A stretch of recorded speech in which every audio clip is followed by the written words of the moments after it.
On behalf of the Professional Baseball Strength and Conditioning Coaches Society, I'd like to welcome you to the PBSCCS Podcast. I'm your host, Chris Messina.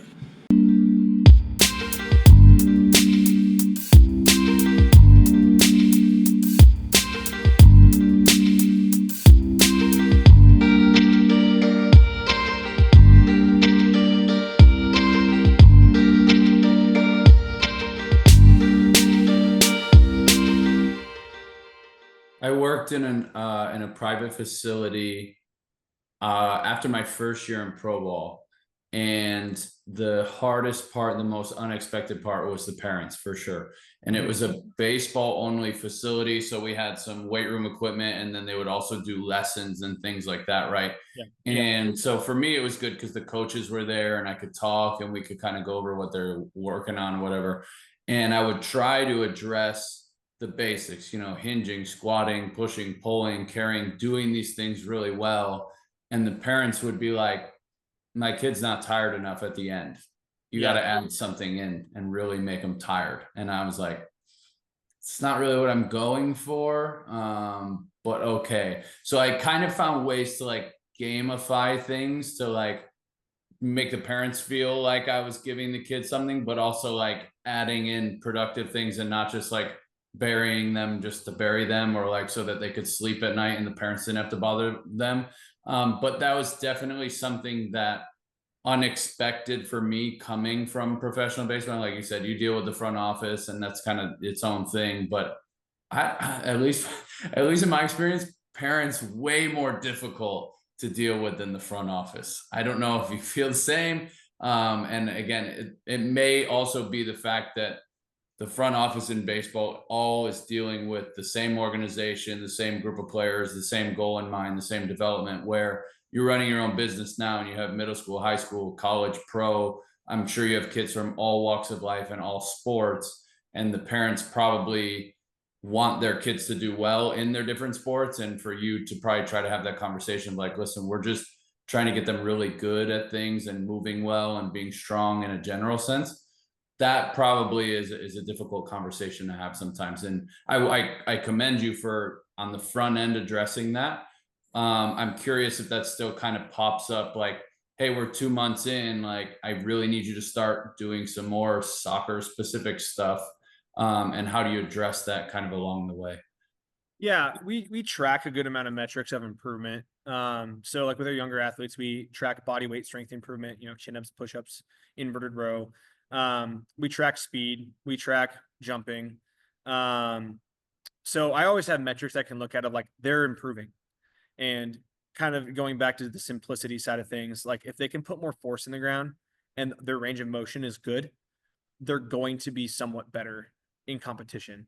And what I've realized is that especially I think kind of going back to like kids specializing, the year-round athlete is at an all-time high, and the multi-sport athlete is not necessarily on an all-time high. So we have a lot of kids playing a sport year-round, one sport year-round, or they're playing multiple sports on top of each other year-round. So their volume is through the roof. So me throwing any gas on the fire in terms of volume, like of conditioning, is honestly going to hurt them a lot more. It's going to help them. I mean, I feel like I'm always on the Prilipin low on everything, and they keep improving. And one of the things with that is if they're playing that much outside of there, like if you're doing that many soccer lessons or you're playing that many basketball games, and I just get you a little stronger, it's going to show up on the so just having the conversation with the parent of like, hey, I know we didn't do any basketball specific defensive work in here today, but is your daughter or son faster on the court? Are they playing better on the court? Oh yeah, absolutely. They're so much quick. Okay, cool. All right, it's there. That's kind of where the conversation goes. And honestly, like we've been really fortunate that we haven't had a ton of that. I think some other things that we'll do, I really do try to gamify in our athletic development. I try to create competition in our agility work at all times, so that because kids, I mean, we can do a premeditated cone drill, I can do a reactive cone drill, but when they're head to head reacting off another person in space or an object in space, they go way harder, way harder.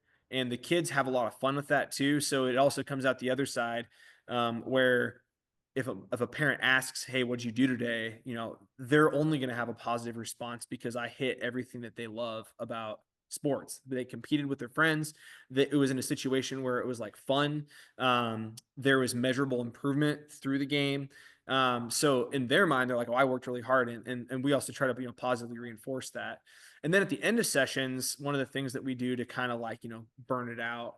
We don't do this all the time, but time of year, right, situation, I like to do long duration ISOs, because you're not creating a lot of muscular damage. You are increasing blood flow, you're increasing rate coding, you're improving range of motion, and it burns. So I'm not setting them back in terms of recovery. If anything, I'm helping recovery. And they walk out, if you do a wall sit or an inverted row hold or something like that, you're going to be shaking pretty good and you're going to be like, wow, that was hard. So we kind of sprinkle in that hard sensation while getting in an adaptation that we want and not setting them back. So it's kind of like a 1 + 1 = 3 there. And I think we've been really fortunate too of just communicating well with parents right out the gate. So if it's not going to be a good fit, I feel like they know ahead of time. And then also with that, I think our kids do a good job. So when they talk to their friends, they can explain like why we do what we do. So that way, the word of mouth not only is our best resource for business, it's also our best filter for business as well. Yeah. That makes a lot of sense to me. Yeah, and the other thing with the ISOs that I've kind of experienced myself is you force people to actually pay attention, and kids don't always pay attention or have like the best attention span sometimes. So if you have like an 8-year-old and you're like, all right, we're gonna hold this split squat as long as you can, and it's like, well, the guy next to me or the girl next to me is 2 minutes in, like, I got to stay locked in here. I got to focus. I got to beat them. You know what I mean? And all of a sudden you're like, dude, you just focused on one thing for almost 3 minutes. Like, you know how hard it is to do that in today's world where it's like, oh, here's my phone. Let me scroll. Oh, here's my computer. Oh, like getting kids to actually slow down and focus on a task at hand and like be totally locked into that. I also think there is something to be said about the benefit of that, but that may be for another day. So you mentioned assessments and assessing everybody that comes in. What does your assessment process look like? Is it you yourself? Is it your wife? Is it your interns? Do you have other staff helping or using tech? Like, if I'm a new person coming to you, what does that kind of look like for me? Yeah, so it's pretty similar to what I would imagine most pro ball organizations have done. And like when spring training starts and you kind of have like the intake physicals, we look at range of motion at every joint and we look at how that kind of relates top to bottom. And then through global movement. And then also the back thing that we'll look at that is then sport demands. Okay. What sport do you play? What ranges of motion are probably more important? If you're like I have a wrestler, high school wrestler, and his hip or his shoulder internal rotation matters for his health, but it probably doesn't matter as much as a baseball pitcher, right? I still measure it, but it's also taken into account that actually less range of motion, as long as he's like relatively symmetrical, probably isn't the worst thing in the world in terms of him being able to brace against, someone trying to take him down or, break his posted arm or something like that.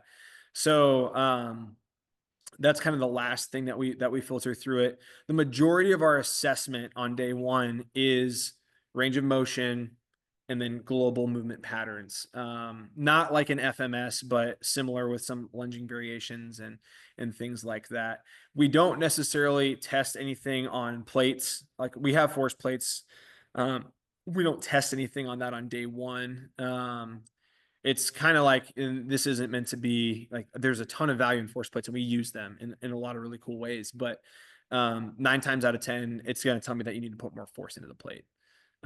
So once we've trained you for a little bit, then we'll start doing that. And it's also one of the biggest values of our plates is left to right differentiation, especially if we have injury rehab situations come up. But yeah, so that would be the kind of like, 30,000 foot view of the assessment. It's a lot of what I've taken from my time with the Padres, a couple other people that I've learned along the way. I've added a little bit to it here and there, but it's a lot of vanilla physical therapy assessment and range of motion. And then you mentioned you're just tracking a lot over the course of time. I would imagine that's where like the force plates and maybe some other tech kind of get mixed in, just into like your everyday training. Is that kind of what you're doing? Like a training is testing, testing is training type of philosophy, or like what are you mixing in there? Yeah, for the most part, we do a good job of trying to just long-term athletic development. We're not in this training should give you more than it takes from you. If we're trying to, hit an RPE 10 every day, we're not going to be making progress, especially with the volume and the demands that a lot of these kids have outside of our facility. So, we do monthly, jump on plates on a pretty consistent basis. We have the Hawken Dynamic True Strength that we'll use on specific situations for rehab as well. Isometric strength in different positions for the shoulder or hamstring. We use velocity-based training. We have some GymWare Flex units that we utilize for that with our high school athletes. So I really use our VBT primarily with our college athletes. Kind of makes sense. We do have some high school athletes that use it, and I've kind of coined, we don't do velocity-based training in high school. We do velocity-informed training. So a lot of times I'm prescribing a specific load, maybe off of a percentage, and kind of how things look. And we're tracking the VBT in season. And then we use that data to then kind of say, okay, this is where you've been at. You move the same load faster. Okay, we got better. And I don't feel like I need to add more load to you. That's kind of a good way for us to regulate volume and overall strain in season with our older college or high school baseball athletes specifically. And then, we'll track rep maxes periodically. So we never do a true 1 rep max, but roughly once a month, we do hit prescribed, like, hey, this is 80%, should be able to get this for about 8 reps. I don't even tell the kids how much it is. I just kind of watch them do some warm-ups. I put some weight on the bar. I'm like, okay, I want you to do this until I say stop. And then that's it. We're never really pushing to complete fatigue. If form is compromised at all, we stop. It really allows us to continually make progress. And honestly, I see better results with this than I ever have doing rep maxes, like true RPE 10 rep maxes or 1RMs. So it's been good. And then also with that, when I was in pro ball, we did a pitcher's movement assessment about every 10 days on our guys that throw. So I don't do the entire assessment, but I do try to keep an eye on GERD in season. And I try to, check hip position, about every 10 days to 2 weeks, just to make sure that we're not going backwards on that. A goniometer is a really cheap tool that has a lot of feedback value, that we really do try to utilize as much as we can. So we have some cool tech, we have some cool toys, but the simple stuff always is the best buy-in, I think. We check broad jump pretty regularly too. I think broad jump's a great sign of fatigue in an athlete, and it's a great conversation point. If I have an athlete that's jumping 8 inches less, it's a great conversation point of like, well, what'd this weekend look like? What'd your last few days look like? Oh, you had a double header and then you had to pitch a full game after that and you played the field the first. Okay, yeah, I bet you jumped 8 inches less. That's okay. We just got to recover. Or the other side, you slept 4 hours and you had no breakfast. Okay, we got it. It's a really good transition point to have some conversation that I think is super valuable. And yeah, it's like I can put them on the plates and they can see those numbers. I can, have them lift the weights. I can track all the speeds, but it's like when we line them up and we jump for distance and they can see how far everyone else is jumping and they know how far they jump. It's really effective and just kind of like a good head check quickly. Yeah. And then in terms of the range of motion stuff, are you doing the majority of it just to keep it consistent with like who's doing the testing? Or if other people are doing it, are you just making sure they're on the same page and you're doing like continuing education with them? Because you have interns as well, right? Yeah. So right now we have one. Currently, I'm doing all the assessment. That's kind of where we're at. We are adding 2 staff members in June, and that will be part of the onboarding. I do want to do kind of like a start of summer, like rehash on where everybody's at. And so what I'll do with that is, we'll kind of go through our assessments and how I measure things. And I want all of our staff to know how we do everything. But what I'll do is like, well, I'm just going to grab a random college athlete, like, all right, sit on the table. I'm going to measure them on everything. And I'm not going to say a word about their numbers. And then I'm going to watch everybody else on our staff measure. And that's kind of how I'll assign at the beginning, like, hey, I want you to do the hips. I want you to do the shoulder. You guys are the closest to me. So that'll kind of help us keep things similar. But yeah, long term, I want that to be a skill for everybody on our staff. And in a long term, I mean, we're wrapping up year 3 of business, and now we're starting to add staff. I do want to get to a spot to where, we're all kind of coaching everybody, kind of like pro ball. We're all kind of coaching everybody. But you have your assigned athletes that you're responsible for in season when they're at your affiliate, and you're responsible for their assessment. So that's kind of the long-term goal. That's probably something I should have asked earlier. How are you splitting up classes or training groups, or, who sees what athletes for you versus your wife versus the like, how are you kind of mapping out the flow of the training? Yeah. So currently, with our youth in high school, any age can come at any time. Not ideal in some ways, but super ideal in other ways. So when you only have 12 on the athletes in a group, it's a 1-to-4 ratio. One coach can manage 4 athletes in a room pretty effectively. So obviously, if that's the case, if we're all in the same group, we will do some sort of athletic development together. Once we do the athletic development together, we will, within that, split it up to accommodate age and ability. And we'll all be doing similar, like acceleration mechanics, things like that. But with our younger kids, we might spend more time on the wall. Our older kids, maybe we're doing some like Yuri band resisted action in the rack, because that's something that their hips can actually handle. If I put a band on a kid that age, their hips would dump and fold and it wouldn't work. So we have our specificity within that based off of the group. And yeah, so then obviously we'll group our younger kids with a certain coach while they're in the session.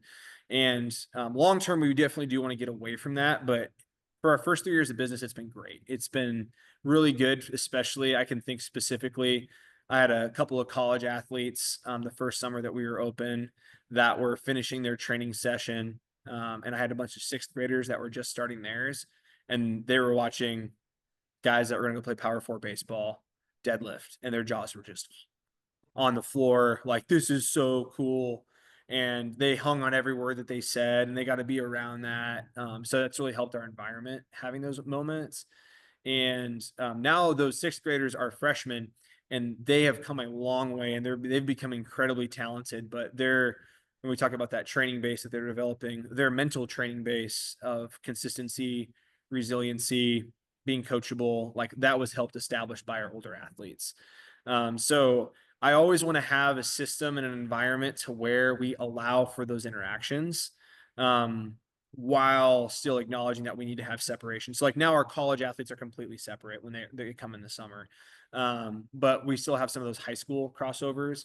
This fall, we're hoping to have a rotation to where we have 2 buildings. So we have like a turfed open building, and then we have a training room. We'll start on the half hour and we'll rotate buildings. So that way there's some overlap, but we can, on the half hour, the first group would be, our middle school age. And then the next group would be our high school, and we can kind of create a rotation like that. Yeah. Gotcha. Yeah, I like the idea. Kind of reminds me of back in pro ball, like in spring training, our facility was all just one, the big leagues and the minor leagues. And so a lot of our minor league guys got to see how the big league guys went about their business and their day. And it was especially cool when guys graduated from the minor leagues to the big leagues, and some of the other younger minor leaguers saw them. They were homegrown guys that had kind of come up through the system, followed our lead, done our program, and they're looking over and, like, this big name guy has come up through the system following our ranks. And it's like, oh, I can be that guy someday. What does he do? What kind of work ethic does he have?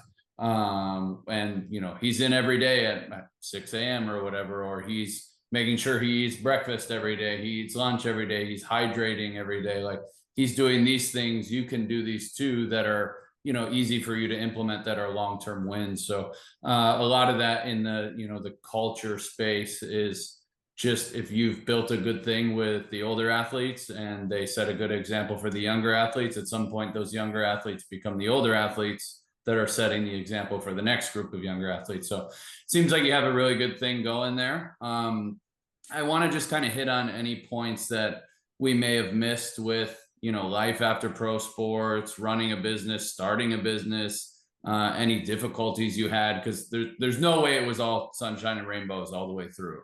And I think that's kind of the most nerve-wracking thing for people, is like, you're in pro sports, you have a salary, you have a job, you're kind of set in this nice place.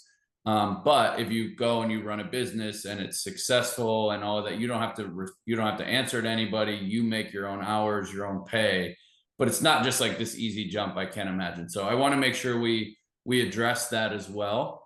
So if you have anything that, the listeners can take, or myself can take, that's of value, like, I would really appreciate if you would be willing to share that. Yeah, definitely.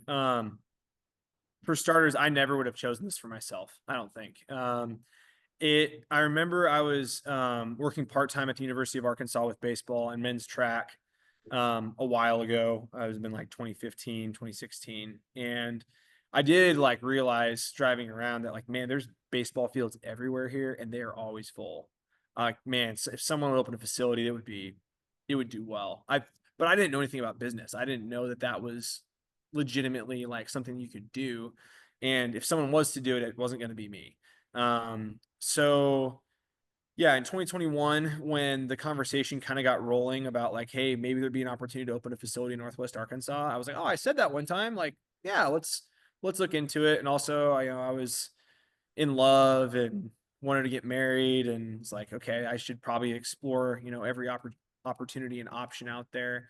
So at the end of the 2021 season, I moved back to Northwest Arkansas. I was living with a family from our church, and was just going to kind of like look through this opportunity. And in my mind, it was like, well, I'll either go back to pro ball, sign with another team, or I'll just try to get another strength and conditioning job. Like, I felt like I had built up enough of a resume at that point that I had some options. So started talking to these other business partners, and ultimately the mission, vision, and values and the business model didn't quite align. And it was really hard because it was like the right people, great people. And it was like just not quite fitting. And I couldn't figure out why. And ultimately it was probably more the business model was the issue, just in terms of like knowing how strength and conditioning works, kind of how they wanted to structure things, knowing how I coach best, and how things are going to price out. And ultimately, like in the world, money pays for what it pays for. Things cost what they cost, and the dollars weren't adding up in a way that we could all agree. During that time, so that started in October. From October to February, I tried to see it through. Several MILB opportunities came up and went and passed. A couple positions came up that I was asked to apply for that I didn't. One came up that I did, and they ended up going a completely different route. And so I was very much like, I got engaged at the end of January, and I was jobless. I was kind of homeless because I was living with other people, and I didn't know what we were going to do. It was pretty freaky. So there was a snow day in Arkansas, which doesn't happen a lot, but there was one day I was actually doing handyman work outside for a guy who had a property management company. And a lot of the work at the time was outdoors, and I couldn't work. So I had an off day because of the weather. And my now wife, we sat down and we went through mission, vision, values. Like, what do we believe about strength and conditioning from a coaching standpoint? What do we believe from like a culture, running a business, how we should operate, that mission, vision, values there. What do we stand for there? We did that. And then okay, now let's do the dollars. How does this add up? What would we need? How many kids we need to train? What would we need to charge? And we wrote a number on the board and we circled it and we're like, we can't afford that. And I'm a Christian, constantly, you know, looking for opportunities for God to show up in my life. And he hit me with this Bible passage, 1 Kings 19, which it's at the very least, just take it as a story, no matter like what part of life you come from. There's this guy named Elijah, and God tells him to go anoint Elisha to be the next prophet of Israel. And Elisha is plowing a field with a team of oxen. And Elijah comes up to him and puts a cloak around his shoulders and says, "Hey, come and follow me, be the next prophet of Israel." And he says, "Can I say goodbye to my family first?" He's like, "Yeah, you can say goodbye to your family first, but then, you know, come and be faithful." So Elisha, the farmer, he unhooks his oxen and he busts up his plow and he destroys it and turns it into an altar, and he kills an ox and he sacrifices the ox to God. And then he kills the rest of them. He basically has a backyard barbecue for the village, and then he leaves. And you know, the point is that the dollar amount that we wrote on the board was everything I had, and more. And we're like, I don't know how we're gonna do this. You know, if you're a farmer and you are gonna, you know, destroy your tractor and your combine and your implement and everything, that all your operating equipment, and then go do something else, like there's no going back. And that was kind of the point of the story. I guess strength and conditioning, common one would be like burn the ships. You know, we've all kind of heard that story in the strength world. So yeah, Emily and I sat down and was just like, you know, if we're going to do this, it's going to, like, we got to slaughter our oxen. It's going to be everything we have.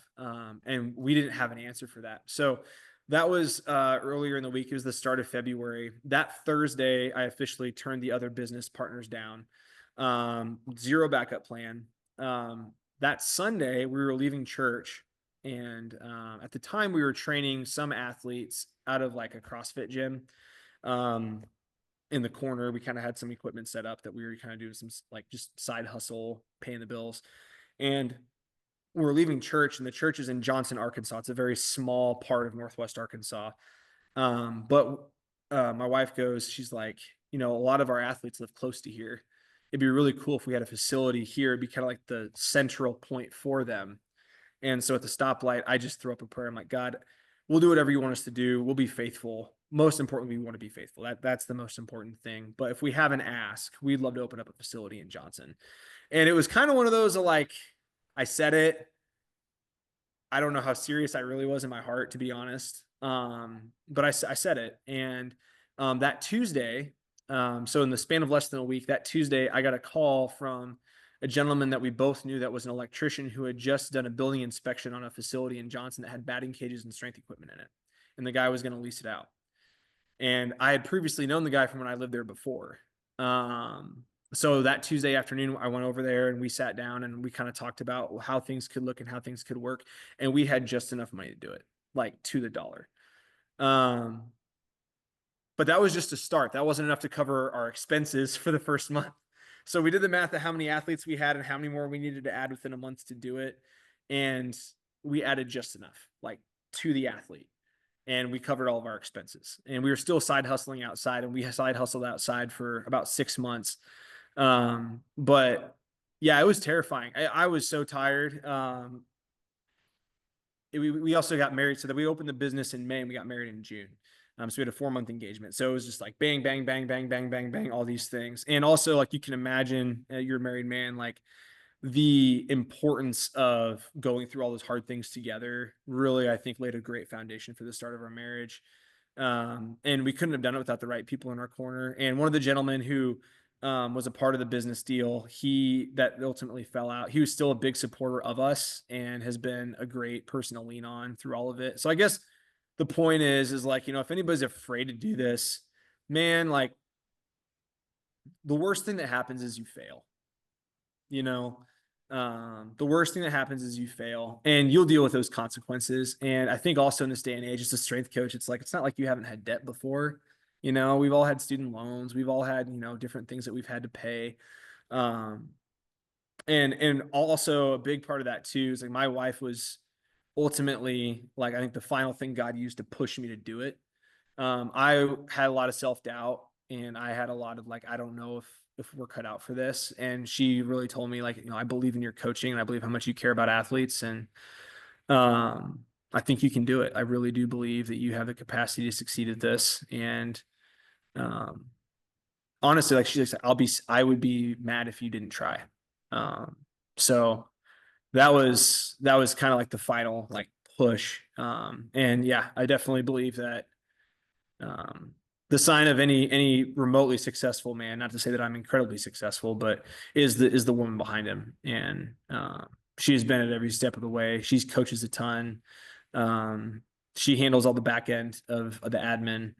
So there's a way to make a lot, and the way that we do it, there's 1,000 different ways to do it. That's another cool thing about business. So yeah, that'd probably be like the hardest part of all of it. But ultimately, he came through, and after a year, we outgrow our building. We're in a building twice the size with another building that's twice the size, and a lot of people that believe in us, and we get to impact kids every single day. So it's definitely worth it. There's a lot of really good lessons in that one. So whoever's listening should definitely rewind and listen again. But some of the things that really stand out to me, the most important one is definitely for sure the support of your wife. You guys being able to work together through difficult times. My wife does not do strength and conditioning. She does train with me, and we do have that kind of special bond. But just the idea of going through difficult things together, I think we shouldn't be afraid to lean into difficulty. And I think some people, maybe more so now than in the past, I think that's kind of a knock on this current generation, is just they're not as willing to do difficult things. They kind of just want instant gratification, or they just want like, all right, I got a degree, now it's time for a job. And it's like, you shouldn't be afraid to do hard things, to do difficult things. And that's not to say that life itself always has to be difficult, but there are seasons of life that are more difficult than others. There are seasons of life that are easier, happier, more, all of that good stuff than others. And I can really resonate with your story in the sense that I have someone in my corner who is really supportive of me through my difficult times. I'm supportive of her through her difficult times. And it just makes life better when you have somebody that knows the behind the scenes struggles and what you're going through. Because the reality is, right, like, you showed up to the gym to train your athletes. There's no way they knew how tired you were, how scared you were, how broke you were, right? But your wife knew, but she wasn't going to tell anybody either. You know what I mean? Or if she did, or if you did, it was kind of jokingly like, dude, I'm exhausted today. It's been a long week, but we're going to get through. Where deep down internally, you're like, I don't know how we're going to pay these bills, right? We got to hustle. So there's a lot of value in that for me. I think the other thing, right, you said the worst thing that happens is you fail. This is not a good thing to joke about, right? But usually when I have our interns run a training session, I'm like, did anybody die? And they're like, no, of course not. I'm like, then it's good. Step one is that right there, right? Like, that is the worst possible scenario, and it did not happen. So that's a win for you. Okay, now let's build off of that, right? The worst possible thing for you when you started your business is you would have failed, and you would have dealt with it. You would have gone on, you would have gotten a job in minor league baseball, worked your way up to the big leagues, or you would have gone to college and gotten into like some sort of baseball there, or maybe you go back to your football roots, right? But there's always another option if you do fail.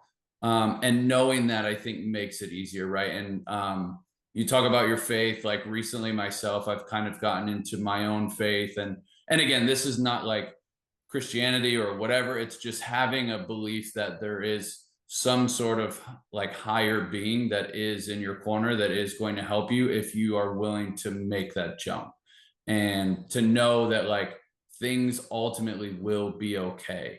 They may be more difficult at certain times, but they will ultimately be okay. And for me, that was my jump when I left baseball, right? I had made baseball my identity. Most people that knew me, like, they know me as the guy that works for the Red Sox, right? They didn't know Chris Messina, the man, the husband, the son, the brother. And it was just, that's who it is. And so for me, I got so wrapped up in that like, if I don't do baseball, I don't know what I'm going to do with my life. And that's terrifying. And when I left, it was just like, you know what? I'm going to take this leap. I'm going to go to where I'm at now. And honestly, it's been amazing for me. I mean, we talked off camera, we've talked here, like just the relationships I have in my life are so much better because I am actually like out of things and I'm like, oh, like it's okay to do something else. Right. And that's kind of the point of some of these conversations I've been having recently with people who were in the game and are out of the game now, is like, the game is good. It's really good to us, right? But there is life after the game for most people. And some people, there's not. Some people want to stay in forever, some don't. But I just want to have different perspectives so people understand that if it's not for you, or you're in a different chapter of your life and it's time to move on, like there are options for you. They may be terrifying, like you talked about, but there are options, right?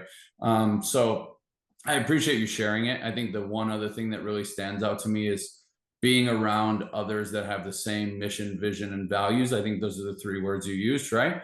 And being connected with other people who have the same values, the same goals, the same mission, the same vision, like it just lifts the product up more, right? And I know you're talking about hiring new people in June.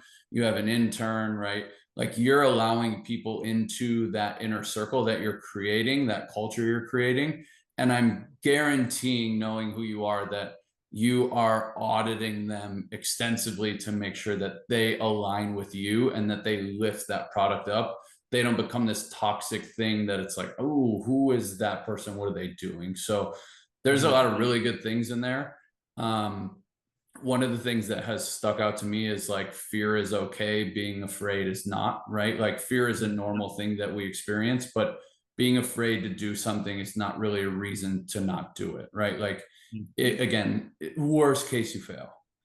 Okay. Yep. Like if you've never failed, like you've probably never progressed close enough to your potential to really feel that. So I really appreciate that.